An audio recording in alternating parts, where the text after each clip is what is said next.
Hello there, and welcome to a new build guide for Age of Wonders 4. And today I got you another elemental build because we all love elementals for being stupidly broken and powerful, and I figured that the Oathsworn are actually a really good fit for that strategy, due to various reasons.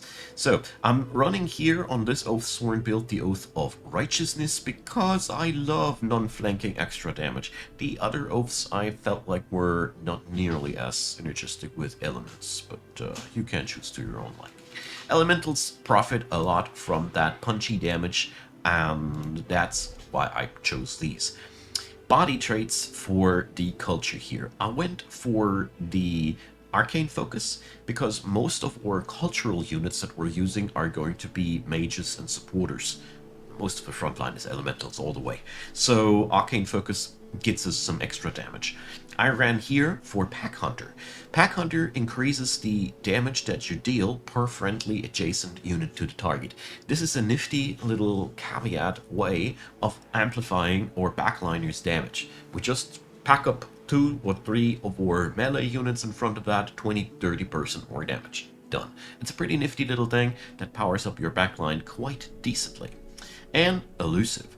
I went here for elusive because here again we're choosing these for the backliners. This gives you the ability to disengage from whatever is blocking your mages or supporters easily without taking too much damage. Personally like that. And last but not least, it also shields us a little bit from opportunity and retaliation attacks, but that is retaliation attacks. I mean, but yeah, that's just an icing on the cake. But mostly I use this for disengagement sake. Cultural traits. Mana channelers obviously is a must pick to me personally towards any build that utilizes elementals because you just crave for that what this ability gives you. The cost reduction is awesome, and the +1 rank is wow. It's just quickening up your whole game plan, and that's why I like it. Powerful Evokers I chose as the other one. You could probably go for a lot of other things, but Powerful Evokers is very, very synergistic out of two reasons. First up, we enjoy those combat casting points due to various reasons alongside of the build, and the extra support or battle mage unit that you start with is really a massive booster to your early game. Added on top of that, 10% more damage for direct damage spells. Nice. Just nice. I would recommend to go, if you want to change this for another shadow trait, to not skip out on the knowledge extraction. It's just too good. You want that. Now, tomes.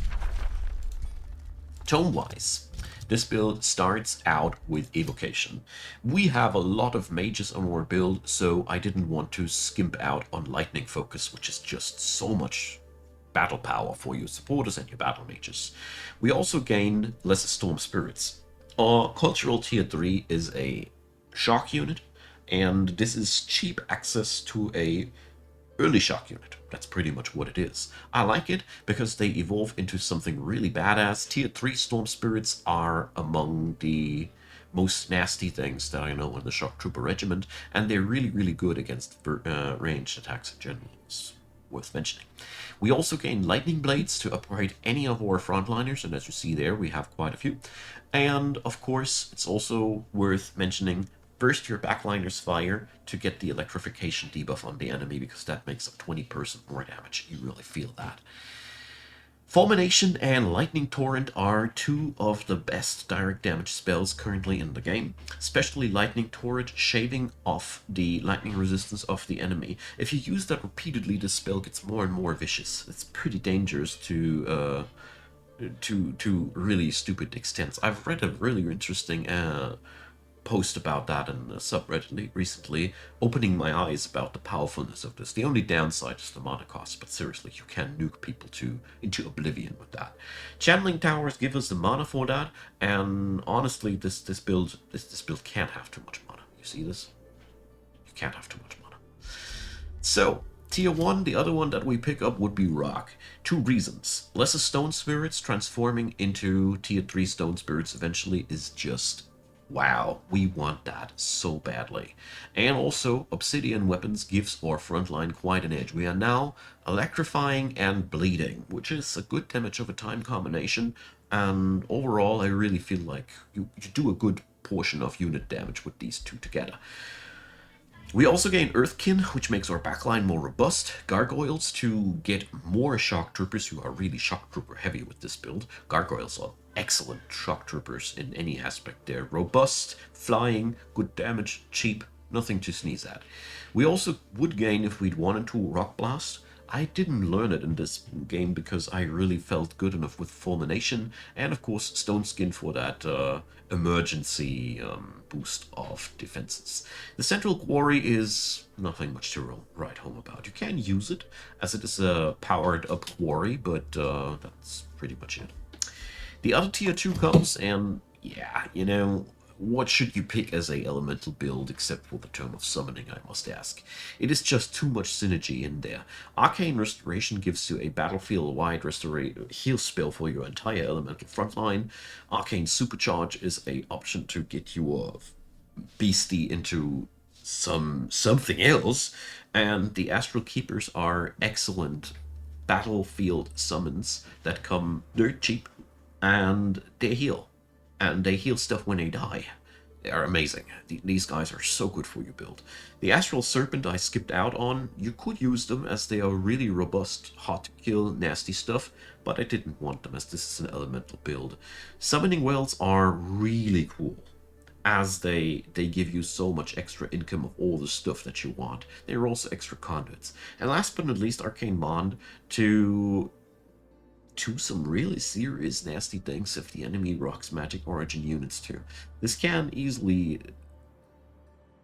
do so much damage when you suddenly take control over an enemy unit. It's really massive, although situational. And the fourth tome that we pick up is a tier 1 tome. Because when you play elemental builds, the tier 2 tomes are 95% not legible to you, and the other 5% are Tome of Summoning. Anyways, Tome of Evolution is where we go to for several reasons. First up, Rapid Evolution Enchantment. This gives our tier 1 elementals a good care package. They level faster, they are much harder to kill with Slip Away, and that is worth a lot. And the other thing, Youthful Rejuvenation, gives our evolving units Resurgence, which means once you slap that onto one unit, you can't forget about them. They can't die, and as long as you win, they come back. This is a power card, especially important because this build have no tomes that summon tier 3 elementals directly, so you really want that. This is really powerful on that end. And Draconic Vitality to get your backline into another state of mind where, those extra HP, they really pay off. That's all I can say. Now, the Slithers and the Wyverns, you can just skip on them. These are not necessary for this build, and I wouldn't even recommend them as we are, like I said, an elemental build. On tier 3, we dive all into Astral, because we don't have much other options to go into after that, but it is all we need. That's the good part. Amplification, skip out on the Amplified Arrows who don't have Rangers or Skirmishers to utilize these. Frenzying Focus, on the other hand, gives your battle mages and supporters finally up to 50% extra damage via strengthening. You also have Astral Blood, increasing the critical hits of your backliners massively, and Amplify Minds to get yourself some extra knowledge. The minus 10 city stability is really easy to counteract if you are playing a high good alignment. No biggie at all. Chain Lightning and Amplification Pylon, yeah, we are good at dealing damage spells. Did you remember? That's really nice. And Resonance Fields gives you an opportunity to boost up your entire battlefield casting capacities in the long run. Really important, really powerful, don't skip out on them. The other tier 3, Teleportation. Teleportation gives you so many good things. The Phase Beasts, I must say, they aren't elementals, but they're really good shock troopers. Here we are with the shock troopers again. They're really excellent. Just take them and kill stuff with them. I love them. Especially since they're not too costly for our build. The good part about them is they teleport away when they start dying. They can teleport around to get into position, and one or two of them are just so good to get into priority targets. Heroes in the backline that just have to die, things that are just a massive problem that need to go away. These things, they have access, and that's why I love them. They can access pretty much anything on the battlefield. We also gain Astral Trade Relays, which is a nice gold income thing. Phasing Enchantment is so big. Seriously, the ability to be able to teleport away at will, goodness. Mass Recall allows you to move your armies on the battlefield back to a city, on the map back to a city. This is a trick that allows you to play much more aggressive than you usually could, because if anybody comes sieging, yeah, you just teleport your stuff back. That's amazing. And emergency teleportation, you can use this for so many things. You can also use this aggressively. Get somebody in there, smack something down, pull them out again. I love this. And last but not least, Chronogates. Chronogates are really special things because they give you teleport provinces without the Imperium cost of unlocking teleport provinces. You see, the teleporter infrastructure usually comes at the back of the of this thingy here, and you get them here for free. That's a pretty big thing to me. So tier 4, go for astral conversions first, as this is to me personally where this build goes places. With Astral Attunement, our units start to be buffed whenever we cast spells, and this build loves casting spells in combat in general, so you get so much out of that because we have now several different attunements. Cascading Power makes you deal random damage to the enemies, excellent stuff. Arcane Maelstrom for your sieges, I really like that because it's kicking out all towers. It's a big thing. And explosive manifestation to just summon stuff on the battlefield. It is extremely cheap for our build because we are good at summoning stuff again. And last but not least, Astral Shattering, which, yeah, it is really, really nasty. It's a destruction spell, more used in PvP, I guess, but yeah, I think the four here are more interesting than the Astral Shattering. Astral Mirror is so far a cool thing as it gets your frontline to reflect enemies. Mirror Veil is personally, I think, an amazing enchantment. Basically, one of the strongest pieces. Since we have a lot of earth elementals that love to tank damage, this stuff is really good. Also, Astral Reflection gives you the ability to just copy whatever you need another time. It is much cheaper for us than for other cultures, I must say here again. With the Throne of Mirrors, we have a always available ruler reflection, which is interesting for the late game, and the mirror mimics, which allow you to take form of any other enemy. I really find most of the Astral Mirror book too situational, personally, to love it. But we are here, and we don't have that much flexibility. I feel like the Astral Mirror tome could be very easily swapped out with something else that tickles your fancy. Feel free to backtrack into whatever feels good for you. I personally think, though, that the Mirror Veil spell is powerful enough to be okay with that book because it really makes your staying power a lot bigger. Okay, Archmage, I just want to point towards the fact that Cosmic Overdrive is where you want to go and is why Astral is a good finishing point for an elemental build. So there goes. We also gain a lot of other goodies out of this book, but the Cosmic Overdrive is seriously where we still... It's nuts. Alright, strategy-wise.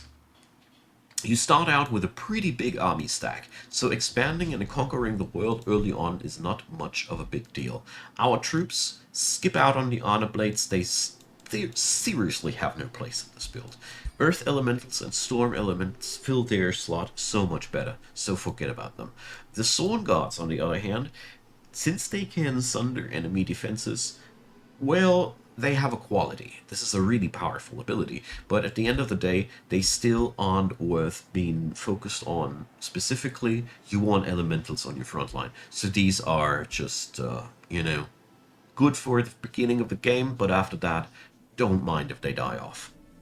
Tier 2 comes, and that is where we really want to be, so rush that as quick as you can. The Vow Keepers have AoE healing for us, which is amazing. They strip buffs from the enemy, which is also pretty crazy. I still expect that to be nerfed quite soon, because it's a guaranteed strip. I expect this to have a percentile chance eventually. But yeah, we also can debuff, cleanse, or own units. So Keepers are really all you need to be happy. Seal Bearers, on the other hand, are your backliners for some extra damage. Seal Bearers are much less useful than the Keepers, though, in my personal impression. I had 3 of these in my army, and it felt like I had one of them too many. The thing is, this build doesn't get so much power out of battle mages. What they excel at is locking onto a target and burst it down with guarantees. The transference seal makes the sealed bolts unmissable, so that's the major thing here. But apart from that, I personally found Elementals, Keepers the much better combination at this point. But if you want ranged attackers, these are our run-of-the-mill baseline ranged attacker. You can also exchange them with the evokers out of your lightning book if you want a more AoE focused variant of these. Personally find this pretty attractive too. Yeah, and then the gargoyles. So don't invest too much into them, but they are really good cheap version of your Avengers. Avengers are interesting units. They have a pretty decent attack, as we would expect from a tier 3 shock trooper, comparable to berserkers from the barbarians, but they also come with the helm splitter, which is, if they get to stand in front of an enemy for an entire turn, they can pretty much nuke the hell out of them. I'm going to explain to you a little trick with them in a second, but altogether, we also get the Radiant Slash at the end of their career. Once you are Paragon Devotion level, they blind and get an AoE slash attack with only 1 point activation. Pretty big stuff. Altogether, the Avengers are cool units because of their flexibility. They have a single target nuke, eventually they have an AoE nuke, and they have a good single target standard attack. The only downside, they are squishy, like all shock troopers. But the good thing is they are recruitable. So, when we look at our elemental roster, so we have here... No, you're not an elemental, even if you have some rocks on your shoulder. Almost looks like this little fella on the little picture. Now, Lesser Stone Spirits. So, Lesser Stone Spirits are amazing insofar as they are 30 mana cheap. They come with a chance to slow, and they also have just the capability to evolve into a tier 3 shield unit. This is when they can get to teleport and immobilize for real. And yeah, this is your standard frontliner. You need them. You'll use them. You'll love them. And on the other end of the spectrum, we got the Storm Spirits. Small ones don't get to do the shocking phase, but these guys, yeah, well, they are one of the reasons why I didn't play too much with the Avengers in this build. But the difference is we can't summon Storm Spirits directly. We can recruit Avengers directly, so that's the thing. Their main takeaway is that they are hard to hit by ranged attacks, and they get to teleport into enemies and do an electrification cloud and smack them afterwards. So altogether, they are the more robust version of your Avengers, but they are harder to acquire, because we only can summon tier 1 elementals in this build. This is sort of a downside. That is why I went here for for a Mortal Champion. You really want that experienced leader trait on every one of your heroes. And of course I went here for a Ritualist, because we want to keep our units alive. Under any circumstances, we want to keep the people alive. I went here for a combination of Restoration and Healing Wild Growth, which is a pretty amazing little thing, because you can spread not only AoE healing with that, you also spread AoE defense boosting, which is wow. You can also go for the Astral Ward path, which allows you to go for a power-up link for Magic Origin units, which is also outright amazing. Goes extremely well on your Earth Elementals. Altogether, I found the Ritualist extremely well fitting for this build, because you want to keep those creatures alive. Also, the Shepherd ambition is amazing for this build, because you need to win only once battle with animals, plants, or elementals, and you gain the Druid trait, which is powerhouse. I mean, seriously, 20 HP. That's a lot. Making them cheaper on top of that is amazing too. So don't sleep on that because it makes it super easy to grind massive renodes. Shepherd heroes are basically way to go for this build. So when it comes down to the spells you really want to apply those unit enchantments, obviously, but the Pledge of Righteousness, get that as quick as you can. Your frontline is so relying on that, because without this spell, you won't get that sweet nobility extra damage, which makes a lot of the attractiveness of this build, because elementals are already pretty good receivers for unit enchantments. We enchant them already with lightning blades and obsidian weapons. When the Pledge of Righteousness hits town here too, the damage goes pretty much through the roof. Just mind you, flanking is not allowed for this to trigger. That's that. You want to have as many elementals as you can at all points, therefore make sure that you recruit as many of these baddies as you can. You also have the ability on your Imperium board to go super deep into Astral Affinity, which is amazing.